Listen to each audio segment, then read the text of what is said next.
Hello, you can create GetResponse account for 30 days free trial. So I don't want to waste your time, let's get straight to the point. First, click the link in the description or the first comment.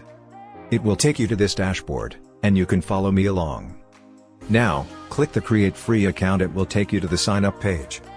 Enter your name, email address and password. Make sure your password is strong and secure. Then click the Create Free Account. Check your email box, then activate your account. It will redirect you to the GetResponse dashboard. You're all set.